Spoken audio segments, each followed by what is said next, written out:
m'appelle Hélène Conouet-Mouret, je suis secrétaire nationale en charge de la protection des citoyens et de la nation, un beau titre. Et avec Jean-Marc Germain, secrétaire national à l'international et à la mondialisation, nous sommes très heureux de vous accueillir pour cet atelier que nous avons organisé sur le sujet des résiliences. Les résiliences face aux crises, quels acteurs pour y répondre. Donc c'est le premier atelier qui est sur le programme et nous sommes très heureux que vous soyez aussi nombreux. Alors, nous avons conçu cet atelier pour que ça soit un exercice de démocratie participative, à savoir que nous avons 4 intervenants qui vont partager avec nous leur expérience et leur expertise. Et nous attendons de vous que vous puissiez poser des questions, que vous ayez des interventions, alors bien sûr limitées dans le temps, pour pouvoir avoir suffisamment justement de temps pour que tout le monde puisse s'exprimer. Nous aurons des interventions d'un peu moins de 10 minutes de la part de nos 4 intervenants. Nous commencerons avec Rafika Rezgui, qui est une élue locale. Nous passerons ensuite au niveau européen avec Nicolas Ravaille. Et ensuite, pour terminer au niveau international, avec Nina Karam-Leder et Connie Reuter. Nous avons aussi Sébastien Gricourt qui est permanent au parti et qui prendra des notes pour faire un compte-rendu de nos échanges.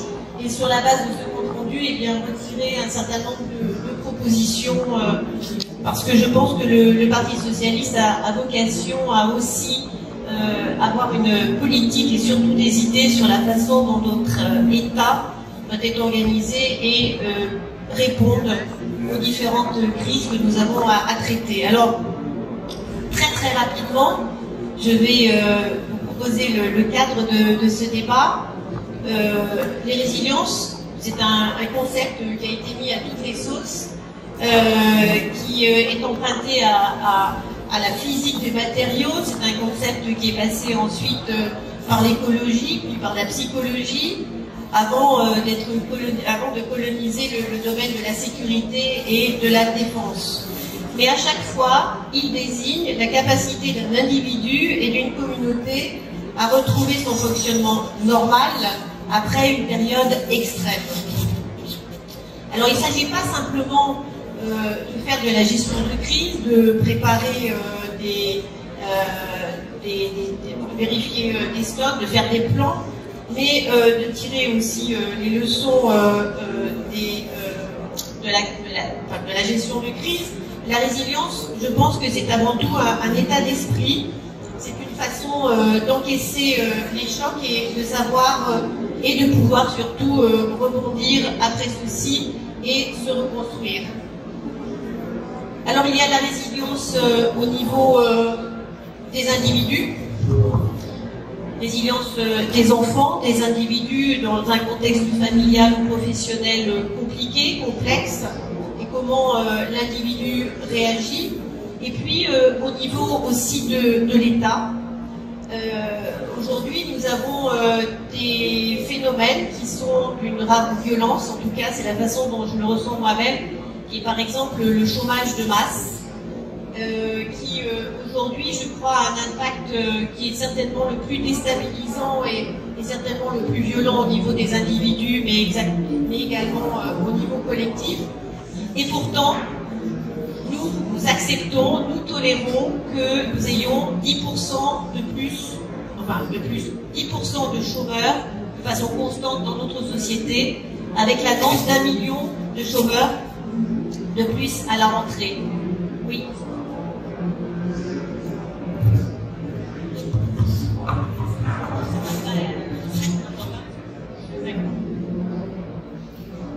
Je ne sais pas si vous m'entendrez mieux. Vous n'entendiez pas? Ah, je suis désolée. Il fallait faire des signes. Oui. Vous étiez tous très attentifs. Donc je vous disais que aujourd'hui nous avons des chocs qui s'inscrivent dans le temps. Nous avons certaines violences avec lesquelles eh bien, nous habituons à gérer. Nous acceptons aussi l'affaiblissement des structures collectives, les syndicats, les partis politiques qui ont été formés en réaction justement à ces violences où les individus eh bien, se sont se sont organisés pour se défendre. Je pense que un parti politique n'a pas simplement un rôle de formation intellectuelle politique, il y a aussi un rôle très important de lien social qui est créé entre les militants. Alors, au-delà de ces phénomènes qui s'inscrivent dans le temps, auxquels finalement on s'habitue, il y a des événements traumatiques de grande ampleur qui sont liés au changement climatique, qui sont liés à la crise sanitaire que nous traversons, qui sont aussi liés aux crises politiques et sociales, avec des sociétés occidentales qui semblent quand même assez déstabilisées, alors que les populations se tournent plutôt vers l'État pour apporter des réponses et organiser la communauté pour pouvoir répondre à ces traumatismes. Alors cela nous a mis au centre finalement de nos réflexions le rôle des services publics, le rôle des réserves citoyennes. Mais quels acteurs aujourd'hui doivent répondre? Est-ce que la résilience peut être un signe de ce qui reste dans une société fondée sur le lien social? Est-ce que le défi de la résilience repose sur la réinvention du lien social dans lequel un parti politique a un rôle à jouer? Voilà, beaucoup de questions. 4 intervenants paritaires, la parité est respectée. Et je vais laisser céder la parole à Jean-Marc pour qu'il présente la première intervenante. À la suite de quoi, à la suite des 4 interventions, la parole sera à vous pour vos questions et vos interventions que nous limiterons aussi dans le temps. Merci pour votre attention.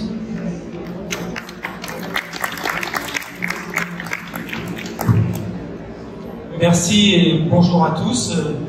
Moi je vais vous présenter, et je crois que c'est bien de commencer cette université d'été par vous présenter Rafika Rezghi, qui a l'immense mérite pour un parti politique comme le nôtre de venir de remporter la ville de Chilly-Mazarin, et donc qui est emblématique de ces socialistes qui ont su reprendre le flambeau dans un contexte extrêmement difficile, qui ont su l'emporter et qui maintenant vont pouvoir porter nos idées et les transformations que l'on souhaite dans la société au niveau municipal. Donc bravo à toi Rafika, merci d'être là, et avec Hélène on ne concevait pas de démarrer cette université d'été sans avoir une de nos élus, et plus particulièrement une femme d'ailleurs, plus peut-être que les hommes dans cette élection ont supporté le renouvellement, le renouveau et le redressement du Parti socialiste. Avant de passer la parole, donc Rafika va nous parler de la résilience des territoires, notamment à partir de la crise du Covid, puisqu'au fond, le Covid nous a fait percevoir peut-être l'impensable. Si on avait évoqué cette question il y a 1 an à notre université d'été, qui aurait pensé que la société française, les sociétés européennes, avec leurs services publics, leur protection sociale, leur niveau de richesse, pouvaient risquer l'effondrement, pouvaient nécessiter de se retrouver dans des situations de devoir arrêter complètement non seulement l'économie, mais toute relation non pas sociale, d'ailleurs je déteste ce terme, mais toute relation physique pendant la période de confinement et pendant des périodes où le virus circule comme aujourd'hui, de devoir porter un masque. Et donc on se rend compte à l'occasion de cette crise et d'autres avant, je pense notamment à Paris, mais dans d'autres villes et dans d'autres pays, aux attentats terroristes qui ont frappé, qui ont montré la fragilité des sociétés dans un monde que l'on pensait sûr. Et je pense peut-être à une crise un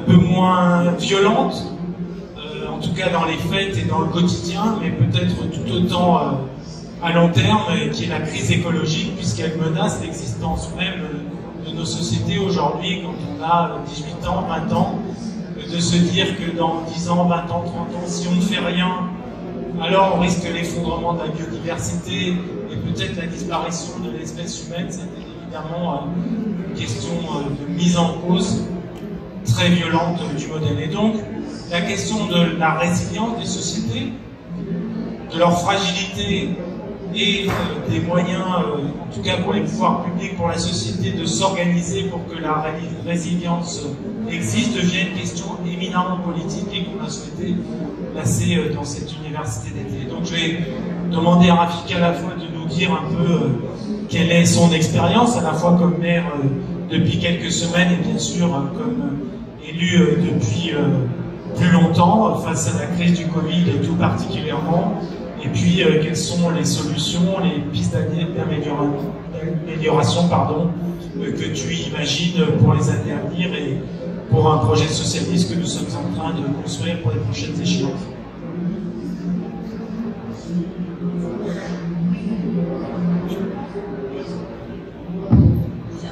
Merci à tous, merci.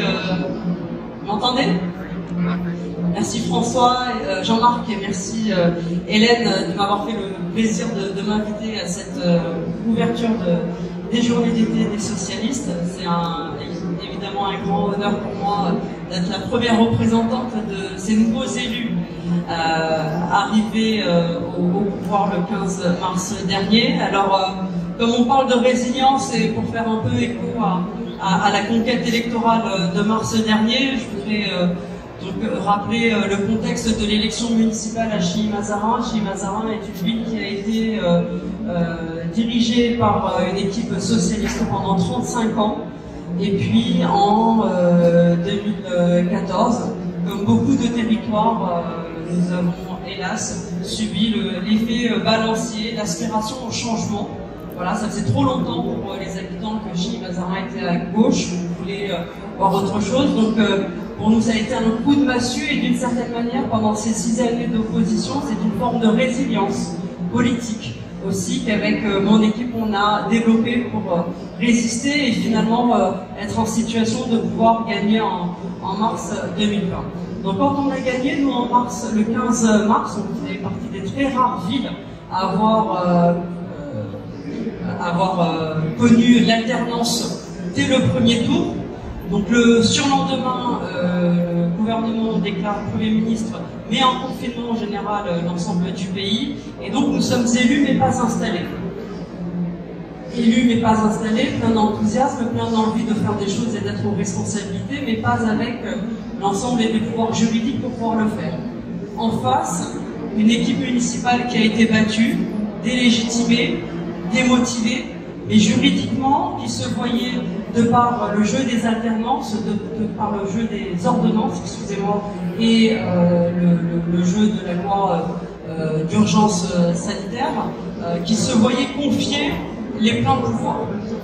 Dans ce contexte où les habitants ont décidé de transférer la gestion communale à mon équipe, nous avons fait le choix de ne pas rester inerte et nous avons mis en place un groupe de solidarité sur Facebook. Un groupe de solidarité et d'entraide qui permettait à tous les habitants qui le souhaitaient de pouvoir partager leur savoir-faire, leur expertise pour développer une solidarité locale. Et là, je dois vous dire qu'on a été extrêmement bluffés et époustouflés par l'énergie avec laquelle les habitants sont très vite emparés de ce réseau social d'entraide qui a permis finalement de sortir de l'isolement les uns et les autres et de mettre en réseau des initiatives locales. Les solidarités ont été nombreuses, évidemment beaucoup d'opérations de collecte, d'ailleurs de matériel à destination de nos soignants et de l'hôpital du territoire comme de l'EHPAD. Il faut rappeler quand même qu'à ce moment-là, nos établissements hospitaliers n'étaient absolument pas préparés et pourvus en stock de matériel de protection pour pouvoir assumer leur mission. Et ce sont bien les solidarités locales qui ont permis d'organiser ces collectes-là et de les porter directement à ces professionnels, à ces soignants. Des collectes, évidemment, d'aide alimentaire à destination des plus démunis. Des initiatives aussi pour accompagner les personnes seniors qui n'étaient pas en mesure de sortir de chez elles pour faire les courses pour elles et pour les porter à leur domicile. Donc beaucoup d'initiatives locales, citoyennes et associatives, et puis des initiatives que nous avions mis en place en prenant très directement, donc moi pour ma part, contact avec les commerçants pour essayer de mieux gérer les flux de circulation dans les commerces et dédier des créneaux dédiés aux personnes âgées de sorte qu'elles se sentent plus rassurées, moins confrontées à l'affluence des clients pour pouvoir faire leurs courses. Donc, cette période-là, pour l'expérience que j'en retire, a été l'occasion de mesurer à quel point les citoyens étaient en mesure de prendre part très directement et de participer aux solidarités locales. Lorsqu'on a ensuite finalement pu prendre pu être investi par le conseil municipal une fois le confinement levé, bien évidemment, nous avons fait le bilan de l'ensemble de cette période de confinement et c'est là que nous avons été en contact très direct avec le préfet et les différentes autorités départementales comme le DSN, l'ARS, etc. Nous avons donc réexpertisé les principaux engagements de notre programme à l'aune de cette période de confinement en réinterrogeant beaucoup de ces actions pour les rendre résilientes à tout contexte et précisément à ce contexte sanitaire. Alors, très concrètement, que pouvons-nous dire aujourd'hui sur la place des élus locaux dans un phénomène de crise tel que notre pays l'a connu? Et pour en avoir donc discuté aussi avec Jean-Marc sur l'objectif de cet atelier, de faire émerger des propositions demain pour renforcer les moyens d'action des collectivités territoriales dans un futur texte législatif. Le constat que nous faisons, c'est que ce n'est pas tellement un problème de compétences, de pouvoir, de prérogatives confiées par la loi aux collectivités territoriales et singulièrement aux municipalités qui ont une clause de compétence générale de par la loi. La situation à laquelle nous avons été confrontés, c'est finalement le contexte très particulier qu'a créé la loi d'urgence sanitaire qui a finalement confisqué tout pouvoir et centralisé toute intervention au niveau de l'État et s'agissant du département au niveau du préfet. Et alors que nous sommes des élus mandatés par nos concitoyens pour porter un programme et pour les représenter, nous nous sommes retrouvés dans une situation de devoir solliciter systématiquement l'autorisation préfectorale avant de mettre en œuvre la moindre action de solidarité. Je vais prendre des exemples très concrets. Là, sur la période estivale, nous savons très bien que beaucoup de nos concitoyens n'étaient plus en situation de pouvoir partir en vacances pour des raisons économiques, essentiellement d'ailleurs, mais aussi de par les limitations de mobilité qu'impose le contexte sanitaire. En tant que ville, nous avons un rôle à jouer pour permettre aux populations, en particulier aux plus défavorisées, de trouver des espaces d'activité, d'animation, de loisirs, et finalement de sortir de l'isolement et de se retrouver connectés à la collectivité. Quelle surprise, en tant qu'élu local, de se rendre compte que les manifestations communales qu'on mettait en place devaient toutes recevoir au préalable l'autorisation du préfet. Un exemple très concret, l'organisation du 14 juillet, on a décidé, comme toutes les communes quasiment, de ne pas faire de feux d'artifice, mais d'organiser un temps fort autour des valeurs républicaines et de revenir sur l'expérience du confinement en donnant la parole aux associations. Ces activités-là ont toutes été soumises à autorisation préfectorale. Comme quasiment toutes les communes de France, à l'occasion de la rentrée scolaire, nous organisons un forum des associations, acteurs associatifs, qui ont été les acteurs en première ligne de la résilience des territoires. Nous avons, donc, comme toutes les communes de France, l'organisation d'un forum associatif.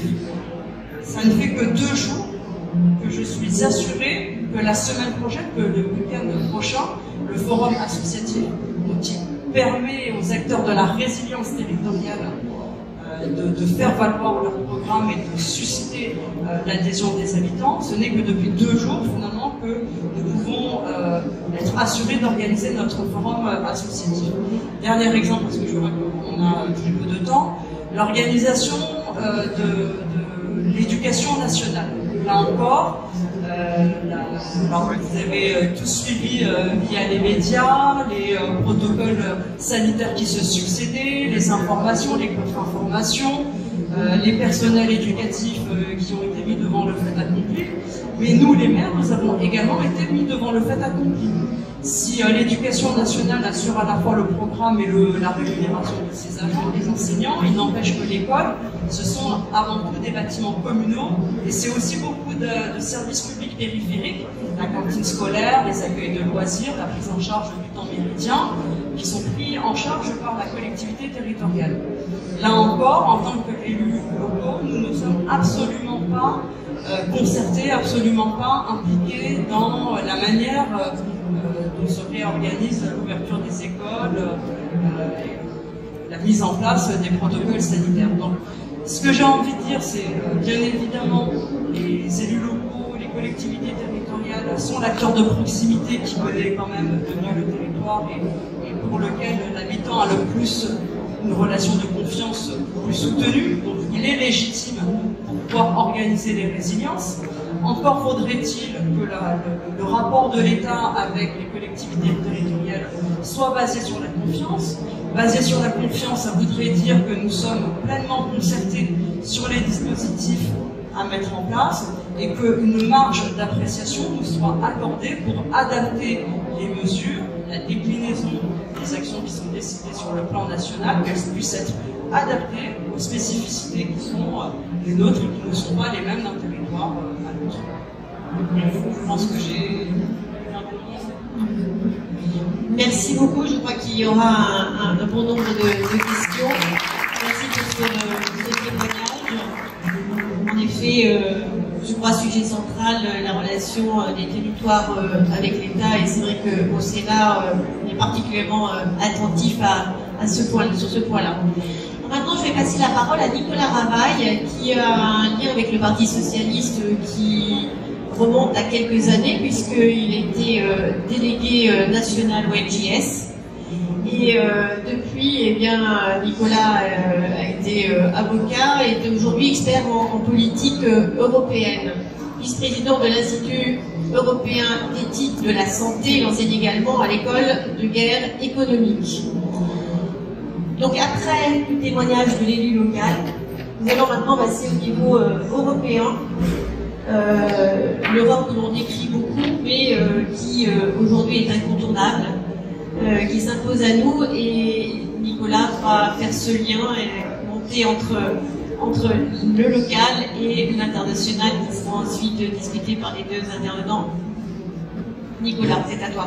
Merci beaucoup Hélène, et bonjour à tous. Moi je suis ravi de vous rencontrer, de retrouver aussi l'université d'été du PS, dont j'ai été un habitué régulier, fréquent, et depuis des années, et avec plaisir. Je vais aussi garder le lien avec le local, parce que c'est sans doute un des volets qu'on connaît peu de l'Union européenne et qu'on utilise peu, mais il est particulièrement vrai avec la crise Covid qu'on connaît, où l'Europe permet, et j'en ai fait quelques-uns, d'établir des plans de résilience locale. Il y a des stratégies européennes qui sont très adaptées pour pouvoir faire ça. Je crois que c'est une transition assez heureuse entre l'expérience très intéressante qui vient de nous être racontée et ce qu'on peut faire. Ce qu'il faut peut-être d'abord identifier, c'est que la résilience n'était pas un concept très connu, pratiqué, identifié au niveau européen avant la crise Covid. Et pourtant, cette crise, elle ne nous apprend rien. Les problèmes qu'on avait déjà au niveau européen, au niveau international avec l'Europe, ou même nous, Français, dans l'Union européenne, étaient des problèmes que cette crise n'a fait qu'amplifier, mais nous n'avons profondément rien découvert fondamentalement. L'ensemble des stratégies européennes pour cette nouvelle commission, ce nouveau mandat du Parlement européen, avait pour objectif la transition numérique et la croissance verte, les questions numériques, les questions écologiques. Et la crise rencontrée a fait ajouter le terme de résilience. Et on s'est dit, tiens, c'est intéressant, parce que c'est un concept qu'il faut maintenant construire, élaborer, porter au niveau européen. Dans l'urgence, ça a été posé essentiellement en termes d'approvisionnement sur les matériaux, les questions de santé, et également la souveraineté alimentaire, qui étaient nos deux urgences. D'ailleurs, au niveau des plans locaux de résilience que moi j'ai établi à partir des stratégies européennes, il y a une stratégie européenne qui intervient, qui est très intéressante, qui a un petit volet marketing, mais qui derrière recouvre aussi des réalités très très importantes, qui s'appelle de la ferme à la fourchette, et qui va permettre de mettre en place, pour ceux compris en milieu urbain et très urbain, des volets politiques très intéressants. Mais ça a d'abord été pensé donc surtout en termes de protection des intérêts économiques européens, ce qui jusqu'alors était même des fois parfois un gros mot et un grand mot. C'est pourtant pas la seule réalité. Il y a aussi un risque de fracture de la société européenne, et au sein de la société européenne d'ailleurs au niveau des États et des territoires. Et j'en dirai un mot parce que j'étais très sensible à ce que disait Hélène en disant la résilience, finalement, c'est pas non plus qu'une affaire d'institution, de législation, c'est aussi une culture, une approche citoyenne à créer, et c'est aussi au-delà, et c'est des questions qui ont été très fortement posées au niveau européen, une question de défense des libertés fondamentales qui ont pu être parfois menacées, malmenées, voire même rencontrer des pratiques d'eugénisme dans la manière dont on soignait les gens. Et ça nous a beaucoup alerté. Donc je vais peut-être vous dire d'abord un mot sur les questions économiques, et puis je conclurai sur les questions de liberté et d'appropriation du concept sur un plan plus citoyen.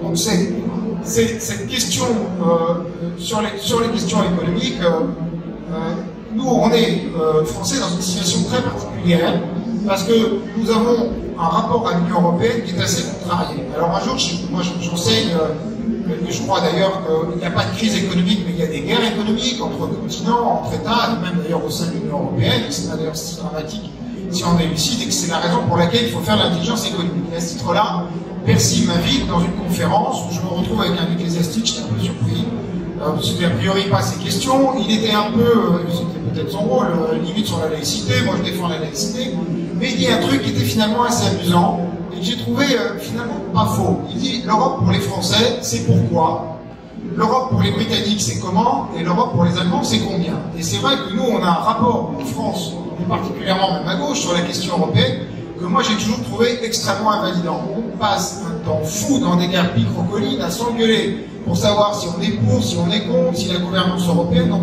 on protège, on se projette beaucoup même sur ce que l'Europe devrait être, et on ne travaille pas suffisamment sur les politiques européennes et ce qu'on peut en faire et les marges qu'on a immédiatement pour les modifier et pour les changer. Et je crois que ça c'est le premier enjeu de cette crise, et particulièrement sur le plan économique, c'est qu'il est hyper urgent de dépasser ces questions très invalidantes pour se dire que finalement, cette situation-là qui est dure et on n'a pas fini d'en voir la dureté, doit nous permettre de mettre en place un certain nombre de choses et un certain nombre de politiques qui sont très heureuses. Ça veut dire qu'il y a finalement deux enjeux dans la relation qu'on a avec l'Union européenne, qui est, vous savez, nous au niveau européen, on est en permanence soumis aussi à des logiques d'actualité, donc d'arbitrage, donc de tension, donc etc. Mais si on veut dépasser ça, il faut être capable de faire ce travail qu'on ne fait pas suffisamment. Je dois dire, sauf ce qu'a fait récemment Hélène en matière de défense, et c'est particulièrement une prouesse, alors je le disais un peu en taquinant, mais en même temps je pense que c'est très sérieux en disant qu'il faut déposer un brevet, Hélène, sur ce savoir-faire. Hélène a réussi à publier une tribune en plusieurs langues sur la défense. Alors, la défense, c'est pratiquement le sujet le plus difficile, c'est un sujet régalien où s'entremêlent toute une série d'enjeux géopolitiques, interfèrent les États-Unis, les grilles de lecture au niveau européen sont très difficiles. Mais avoir pu faire signer plusieurs nationalités, dont des pays où on ne prenne pas beaucoup, on n'a pas d'histoire commune, je pense aux Pays-Bas, il y a plein d'anecdotes très croustillantes dans cette expérience qui mériteraient d'être racontées. Je pense que, alors, ici, je pense que personne n'est pour le clonage humain, fortiori, ni même politique en termes d'idées. Surtout pas, il faut qu'il y ait une confrontation d'idées, mais alors en termes de savoir-faire, moi j'y suis là pour le coup extrêmement favorable, parce que cette expérience qui a été conduite dans le domaine de la défense par cette tribune et par ce rapprochement, ces convergences, mais ça montre que c'est possible et qu'à partir de cette expérience-là dans un domaine et dans un champ des politiques européennes très difficiles, on peut la déployer et on peut la dupliquer et il faut absolument le faire. Et le deuxième enjeu, c'est qu'il faut aussi considérer que dans ce rapport très invalidant que nous avons, nous, en franco-français, sur la scène européenne, il y a des opportunités qu'il faut pouvoir saisir.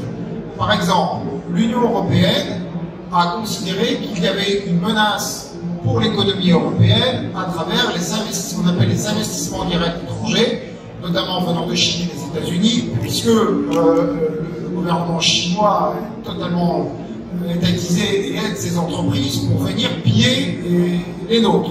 Donc au niveau européen, on a décidé de se protéger, alors c'est jamais suffisant, enfin, c'est quand même bien d'avoir eu cette évolution, de durcir et de pouvoir durcir les règles, de protéger davantage l'économie européenne face aux investissements directs étrangers. Ce qui sous-tend aussi quand même des problèmes, parce que restent les règles du marché intérieur européen. Et si on peut se protéger un peu plus de la Chine et des États-Unis, on peut être nous, pays latins, Italie, Espagne, France, avec une économie plus fragilisée que celle de l'Europe du Nord, beaucoup plus vulnérables aux pillages qui peuvent s'opérer par l'Europe du Nord. Et je pense en particulier aux Pays-Bas qui ont des pratiques quand même assez agressives en la matière.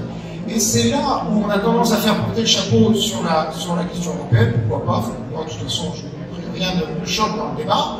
En revanche, c'est là où il y a une responsabilité franco-française et qu'il faut agir très vite et où on peut se protéger par l'investissement public. Et c'est tout le contraire de ce à quoi on assiste sur la scène française. Il faut savoir qu'aujourd'hui, et c'est dramatique, la France décroche complètement sur la scène européenne, il n'y a plus une seule région française. Plus une seule région française, à l'exception de l'Île-de-France, il y a un PIB supérieur à la moyenne européenne. Ça veut dire que nous sommes désindustrialisés et appauvris plus que la moyenne européenne dans toutes nos régions françaises. C'est la carte des gilets jaunes. Cette situation-là, elle est insoutenable. La France est un pays qui ne profite pas du marché intérieur, puisqu'on y importe beaucoup, on n'y exporte pas, et qui en même temps est un pays qui continue à être solidaire sur la scène européenne, c'est-à-dire à contribuer plus qu'il ne reçoit. Ça crée une situation de schizophrénie qui fait que le projet européen, il donne le sentiment de se retourner contre le pays, alors que ce n'est pas le cas, c'est simplement l'incapacité de nos gouvernants et des milieux économiques à travailler ensemble, à faire de l'intelligence économique pour renverser ça et faire en sorte que nous ne soyons pas perdants sur cette scène-là. Et ça montre bien que les politiques nationales qui sont conduites, elles vont totalement à l'opposé de ce que nous permet de faire l'Union européenne en matière de résilience et en matière de protection. C'est extrêmement grave et c'est extrêmement préoccupant parce que ça menace le projet européen, ça menace la manière dont la France se pense. Vous savez, il y a plein de choses. Moi, j'ai été très partisan, par exemple, d'avoir un fonds souverain européen pour que l'Europe soit actionnaire de son économie, pour qu'elle la protège davantage. Donc, ça fait 10 ans que je porte cette idée. On est en train de la faire au niveau européen. Il y a un embryon de fonds souverain qui se crée grâce à la politique de recherche européenne. Il eût été très heureux d'avoir des relais beaucoup plus puissants au niveau national sur la scène européenne pour faire comme ce que tu as fait, Hélène, en matière de défense, et que ça soit porté sur la scène économique. Et ce travail n'a pas été fait, et c'est bien dommage. Et donc, je conclus, mais on pourrait revenir dans le débat, sur la question des libertés. Parce que je crois qu'il ne peut pas y avoir non plus de résilience qui s'installe au niveau européen si on rencontre trop de lignes de fracture. Autant l'Agence des droits fondamentaux, mais là je parle sous le couvert d'Aurélien et d'autres qui connaissent bien mieux ces questions-là que moi, il y a eu des mobilisations très fortes. Nous, avec plusieurs organisations humanistes, on a amené le combat, par exemple sur l'eugénisme, c'est totalement anormal que l'âge ait été un critère pour déterminer si on soigne les gens ou si on ne les soigne pas, ça c'est scandaleux, on l'a porté à l'échelle européenne. Mais je veux plutôt parler d'un seul sujet, moi qui me préoccupe pas mal, qui est que l'Europe, pour pouvoir être résilient, il faut pouvoir avoir ce travail, cette culture commune qui s'installe. Et nous sommes en train, et là c'est vraiment un conflit qu'on connaît aussi en France, d'avoir une approche extrêmement communautariste. Alors moi je suis le premier à me battre dès que les droits des individus sont atteints au niveau d'une liberté de conscience, d'orientation, de croyance, qu'elle soit sociale, religieuse ou autre. je défends la liberté, le droit des individus à choisir. Mais nous avons connu un premier rapport parlementaire, moi, qui m'a beaucoup alerté, qui était un peu pris à la légère, mais qui visait la création d'un droit pour les minorités. Alors, sous couvert d'éléments assez sympathiques, c'est absolument diabolique, parce que si on crée ce droit pour les communautés, d'abord, il y aura des hiérarchies entre communautés, et ensuite, on va nettement moins protéger l'individu. Et ça, c'est dramatique. C'est-à-dire, nous, on doit protéger la liberté de conscience et le droit des individus. Et parce qu'on ne protège pas bien les individus, on crée une illusion de protection par là. Et ça allait jusque dans le rapport parlementaire à demander qu'on enseigne l'histoire du groupe minoritaire par rapport à l'histoire du groupe majoritaire dans les villes. Mais enfin, vous imaginez projeter ça à l'échelle des villes françaises où on connaît des tensions extrêmement violentes, c'est foutre le feu là où on a besoin d'unité et de paix. Et il faut absolument faire un tir de barrage là-dessus. Vous avez le Minority Safety Pact qui arrive et qui risque de nous reprojeter dans des travers au motif qu'il y a des blessures de l'histoire qui sont mal posées. Enfin, c'est une initiative citoyenne. Hein. C'est né d'1 million de signatures au niveau européen, 800 000 en Hongrie, 3 000 en France. Mais néanmoins, c'est saisi au niveau législatif européen. Et ça, je crois que pour créer une résilience européenne, c'est extrêmement dangereux, ça va menacer le pacte social européen, ça va le fracturer au niveau européen, mais ça créera des lignes de fracture au niveau national et territorial dont on n'a franchement pas besoin en période de crise et de tension économique. Il faut pouvoir transcender ça. Voilà. Merci beaucoup pour votre attention et puis de toute façon, on a du temps pour continuer à échanger.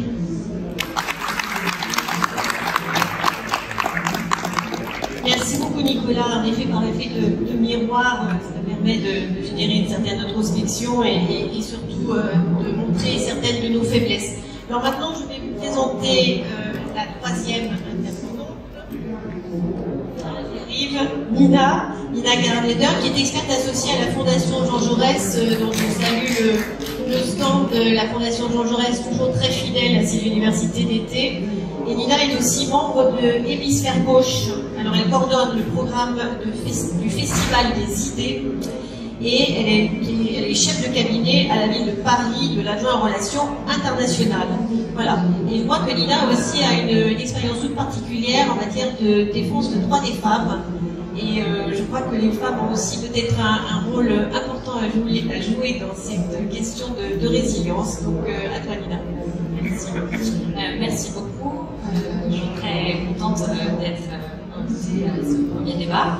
Après les premiers intervenants qui ont parlé plus spécifiquement du local et ensuite de l'Europe, je vais parler vraiment plus spécifiquement de l'international, parce que l'un des principaux outils pour aider à la résilience était jusqu'à présent le multilatéralisme. Or, on vit une époque de profonde mutation du multilatéralisme, parce qu'à la fois il y a un échec des instances politiques multilatérales, comme le montre énormément de faits récents, notamment le Conseil de sécurité des Nations Unies par exemple, qui s'est réuni qu'une seule fois entre mars et mai 2020, le confinement de la plupart des pays du monde. Le Conseil de sécurité n'a pas été capable de réagir. Le Conseil de sécurité a adopté sa première résolution relative au Covid que 112 jours après que l'Organisation mondiale de la santé l'ait déclarée pandémique. C'est quand même, ça montre la pénibilité et la lenteur les échecs liés au multilatéralisme aujourd'hui. Et donc, si les organes politiques traditionnels du multilatéralisme sont aujourd'hui en échec, d'autres institutions internationales, comme les agences onusiennes par exemple, auraient pu prendre un peu la relève. Or, les échecs successifs de l'OMS ces derniers temps nous ont aussi montré la lenteur et la lourdeur de ces organisations, et aussi parce que leur méthode de gouvernance les empêche d'être des sources de réactivité plus grandes. Mais les politiques aussi ne peuvent pas mettre toute la responsabilité sur leur dos. Les politiques menées à leur égard montrent qu'elles sont aussi le terrain de jeu de puissance, et que l'échec du multilatéralisme n'est pas tant un abandon de ce multilatéralisme qu'une destruction très réfléchie. On l'a vu avec la fin des subventions à l'UNESCO et à UNFPA par Donald Trump quand il est arrivé au pouvoir, ce qui a quand même grandement mis en difficulté les programmes mis en place par ces agences et justifiés purement par des désaccords politiques. Et elle prend aussi d'autres formes aujourd'hui. Par exemple, il y a l'élection du nouveau président de la Banque interaméricaine de développement les 12 et 13 septembre prochains, qui est le principal bailleur en Amérique latine, dont le président a toujours été issu du continent. Et c'est à l'occasion du remplacement de Luis Alberto Moreno que Donald Trump a décidé de faire totalement fi de cette tradition et de présenter son propre candidat, qui est son conseiller Amérique latine. Et donc c'est une manière de reprendre le contrôle totalement sur des institutions régionales et de mettre encore un peu plus un coup au multilatéralisme aujourd'hui. Quelques lueurs persistent néanmoins, comme l'éradication de la polio qui a été annoncée par l'Organisation mondiale de la santé en Afrique cette semaine, il me semble. Donc ça montre qu'il y a une nécessité encore et que c'est toujours pertinent d'avoir ce genre d'organisation, mais enfin, on voit quand même qu'elles sont largement mises à mal. Et donc, jusqu'à maintenant, on avait toujours misé sur ces instances traditionnelles, donc il faut se tourner vers des nouveaux acteurs qui prennent en fait eux-mêmes leur part dans le panorama, parce qu'il y avait d'abord les acteurs traditionnels qui sont relativement affaiblis, comme on vient de le voir, qui étaient les États qui peinent à travailler ensemble, les médias traditionnels qui font souvent malheureusement l'objet de polarisation politique, les ONG qui font un super travail très souvent, mais qui sont elles aussi sujettes à des coupes budgétaires et à une politisation très grande, et elles font face à de nombreux obstacles. Et donc il y a d'autres acteurs qui montent en puissance, et je pense que ça fera vraiment le lien avec ce qui a été dit notamment avant par la mère de Chili Mazarin, puisque un des acteurs fondamentaux aujourd'hui et qui prend sa place en l'absence d'effectivité suffisante des États en relations internationales, c'est les collectivités locales, et en particulier tout ce qu'on appelle la diplomatie des villes. Quand on pense généralement ville et relations internationales, on a tendance à penser jumelage.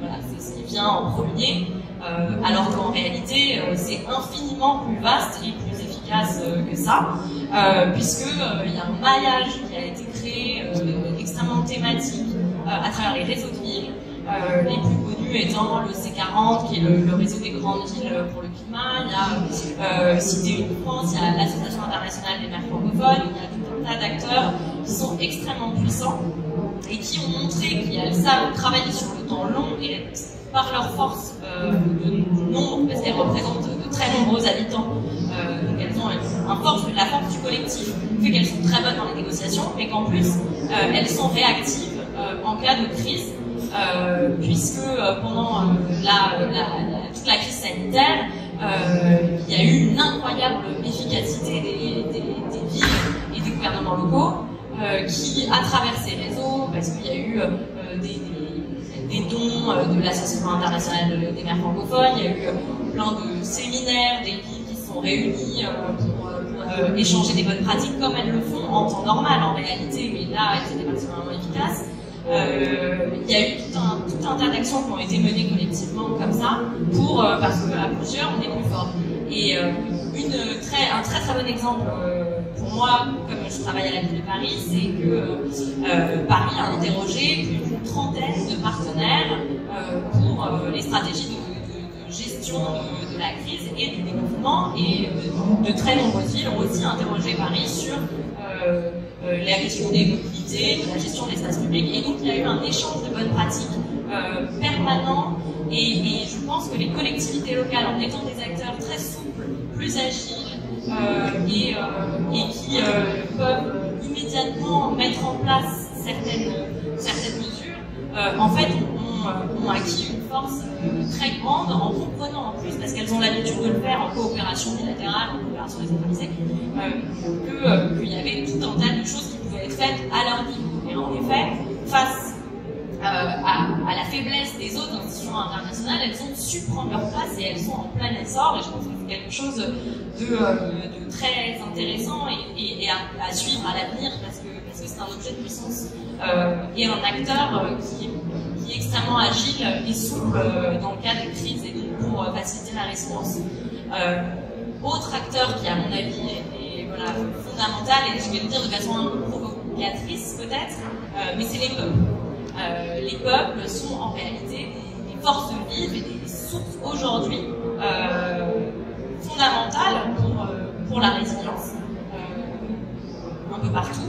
Donc, bon, évidemment, c'est provocateur de dire les peuples, on pourrait tout parler des citoyens et des citoyennes, comme ça avait été dit aussi juste avant, mais je pense que c'est intéressant de montrer ça, parce qu'on parle beaucoup de société civile, mais on remarque que dans le cadre des crises politiques, comme au Chili ou au Liban par exemple, c'était pas tout de suite la société civile organisée qui s'est mobilisée, c'est des individus, exactement, des individus qui, face à des crises, finissent par forger un collectif, mais c'est pas préexistant. Et ça, je pense que c'est extrêmement intéressant. Aidés par les réseaux sociaux qui permettent une diffusion instantanée, les acteurs face à certaines crises écologiques, économiques, politiques, ce sont les citoyens eux-mêmes. En témoigne, par exemple, la fameuse crise des poubelles au Liban en 2016, où les citoyens ont mis en demeure les acteurs publics du pays qui ne traitaient plus les déchets après la fermeture en 2015 de la principale décharge du pays. Ces manifestations préfiguraient celles qui ont débuté ensuite en octobre 2019, du fait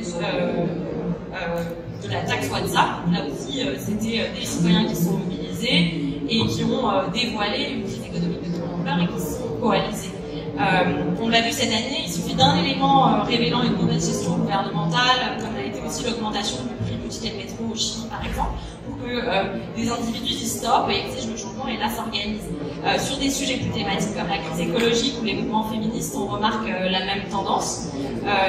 Ce sont souvent des citoyennes et des citoyens qui s'organisent au niveau local, que ce soit en Asie du Sud ou au Bangladesh par exemple, en Amérique latine, à travers des structures quand les politiques publiques sont inexistantes. Les réseaux de femmes, c'est exactement la même chose, et on l'a vu par exemple justement au Chili avec le mouvement, la chorégraphie de la chanson El Gobernador LSP qui a été partout et qui a été une force très grande. Donc voilà, moi je pense que certains États ont profité de tout ça pour essayer de stopper ces mouvements. Ça va être très difficile parce qu'ils sont hors institution, et donc l'un des défis ça va être face à des crises multiples qui deviennent de plus en plus fréquentes, de trouver une réponse collective avec tous ces nouveaux acteurs.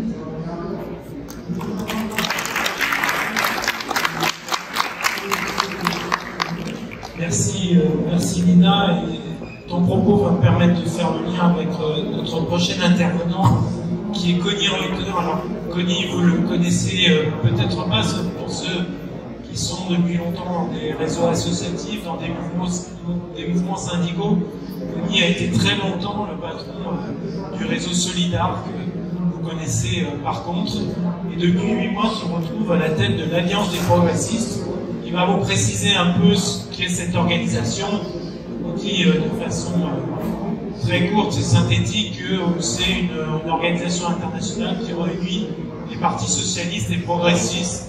C'est une forme d'international socialiste. Il y a 2 mouvements maintenant internationaux qui existent et qui, n'étant pas fondés à partir des partis socialistes comme l'international socialiste, qui peut être perçu comme un défaut, a l'immense avantage d'avoir en son sein l'ensemble des partis non socialistes et sociodémocrates, et par exemple les démocrates américains, et donc par exemple des camarades présents sur les 5 continents, ce qui n'est pas le cas de l'international socialiste. Donc c'est quelqu'un de très important dans notre famille de gauche, peut-être le plus important d'entre nous, en tout cas quand on s'organise, et je vais lui poser, au fond, rebondissant sur ce que vient de nous dire Nina, qui me paraît très important, qui nous dit, qui constate l'échec du multilatéralisme tout en reconnaissant son importance et en disant au fond ce qui fonctionne aujourd'hui, c'est les peuples qui se lèvent, qui protestent. On pense évidemment, pour parler si vous souhaitez, de la Biélorussie, on pense au Mali, et je pourrais citer les mouvements qui ont précédé. D'ailleurs, Connie a des affinités très proches avec le mouvement du peuple qui est celui du peuple chilien, et puis aussi les réseaux des villes, et je pense que c'est une idée très importante. Les États perdent le contrôle face aux multinationales, mais les réseaux des villes peuvent être un moyen de le reconquérir. Mais moi j'ai envie de demander à Connie, est-ce que quand même on ne pourrait pas reconstruire le multilatéralisme, et est-ce que quand même on ne pourrait pas avoir une OMS digne de ce nom? Est-ce que quand même on ne pourrait pas trouver une solution pour que le Conseil de sécurité de l'ONU bloque toutes les résolutions des conflits? Bref, est-ce que l'Alliance des progressistes a un diagnostic? Je le sais, il y a des solutions aussi, je le sais aussi, mais est-ce que tu peux nous en parler? Bien, c'est toute une charge et je vais essayer de répondre. Et tout d'abord, je voulais dire une chose, je voulais vous remercier pour l'invitation parce que ça fait plaisir de revenir à Blois un an après avoir été ici. Mais il y a un an, j'étais venu à vélo. J'ai fait une partie de la loi à vélo et je l'ai pensé tout à l'heure en sortant de la gare parce qu'il y a un an, personne d'entre nous avait une idée, la moindre idée de cette crise que nous sommes en train de vivre aujourd'hui. Et même dernier Noël, personne n'avait cette idée du chamboulement qu'on vient de vivre à travers tout le globe et tous les défis qui nous sont présentés. Deuxième chose, je voulais vous féliciter.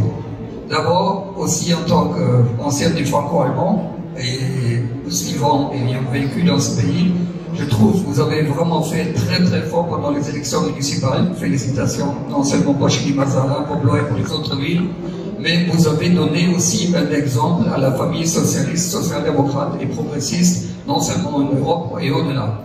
Parce que la particularité de notre famille, on est toujours très très critique. On adore l'autocritique. On sait toujours dire ce qui ne va pas. On sait toujours dire que c'était une catastrophe, qu'on n'aurait pas dû faire ça. Mais on manque souvent un petit peu le côté fierté. Fierté des choses qu'on a fait, comme ministre, comme sénatrice, comme maire et autres. Et fierté aussi du mouvement, parce que la crise, elle nous a bien montré qu'une partie de la résilience que nous avons pu montrer en tant que socialistes, sociodémocrates et progressistes à travers le monde, que ce soit sur le plan local, régional, national ou continental, c'était quand même les acquis de l'état de bienfaisance, de l'état-providence, de l'état social. Et je crois effectivement, si on parle aujourd'hui de résilience, il faudrait que dans toute modestie, mais avec une clarté qui s'impose, de dire effectivement, s'il y a des réponses à de multiples crises, que ce soit la crise sociale, que ce soit la crise sanitaire, il y a que la famille socialiste qui est là parce qu'elle est la seule famille politique qui a une vision de l'ensemble. Et elle réunit, et je crois que c'est ça qui est très important, elle est capable de réunir les acteurs locaux avec les élus nationaux et aussi avec nos dirigeants internationaux et globaux comme Antonio Guterres, ancien Premier ministre du Portugal, qui aujourd'hui est à la tête de l'ONU. Effectivement, ayant dit ça, je crois qu'on a, c'est un petit peu Mandela, je crois qu'on n'est pas encore assez montré dans la matière de se dire cette crise-là, avec les drames que ça produit sur le plan familial, les personnes qui perdent la vie, les personnes qui souffrent de cette maladie et qui souffrent encore longtemps, avec l'insécurité qui vit entre nous, parce qu'on a du mal à se contacter, est-ce qu'on met le masque, est-ce que je vais te contaminer ou pas, est-ce que je vais te... C'est-à-dire on est dans une situation où toute notre vie sociale est en train de chambouler, une façon de nous dire non simplement de s'embrasser, on fait la bise pour le moment, c'est interdit, ça se fait pas. Mais je veux dire, le contact social est quand même très très important et nous devons reconstruire la résilience des peuples, c'est aussi la reconstruction de notre famille politique et apprendre quels sont les fondements et revenir aux fondements. C'est pas la nostalgie, c'est pas pour dire qu'à l'époque, dans les 30 glorieuses, tout était meilleur, plus grand et tout ça, mais c'était de se dire quels sont les éléments. Et les éléments, bien évidemment, ça commence par, ce que je l'ai dit, la question de l'état-providence, mais aussi l'état de droit. Et on parle souvent de l'état de droit, mais je crois que nous, en tant que progressistes, on doit souligner la question de l'état de droit démocratique. Parce que nous, on n'a rien à faire de ces dirigeants de Pologne ou de Orban, ou les dirigeants des Philippines, de Bolsonaro et tous les autres qui à travers ce globe. Nous, l'état de droit, c'est l'état démocratique et ça nous revient en liberté. Et bien évidemment, la question des libertés, c'est les libertés individuelles, et je dis tout à fait par rapport à ce que vous venez de dire, que c'est pas simplement qu'on commence à catégoriser les communautés, un peuple en fonction des catégories de groupes cibles. Et je crois aujourd'hui, quand on parle beaucoup de minorités, pourquoi on parle de minorité? Parce que dans la diction anglo-saxonne, et on a commencé à identifier les électeurs en groupe cible. Et on a oublié un petit peu quel est le message général que dont nous sommes porteurs. Alors on veut avoir des messages pour les gays, lesbiennes, les transsexuels, on veut avoir des messages pour les travailleurs, pour les intellectuels et tout ça. Et du coup, ça fait tellement de messages qu'après, plus personne n'entend quelque chose.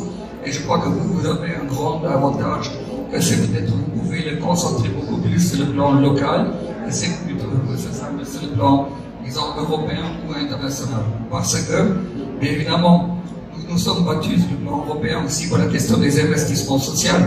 Et s'il y a une réhabilitation des progressistes politiques aujourd'hui, c'est qu'en fait, on s'est débarrassé, après les débuts à l'époque de François Hollande, qui ont réussi à trouver un peu plus de flexibilité à l'imposer, on commence à se débarrasser de cette omnibulation sur les pactes de stabilité et de croissance et les questions des dettes. Il faut investir aujourd'hui, il faut investir en temps de crise dans les services publics, dans les services sociaux, dans l'éducation, dans le logement et autres.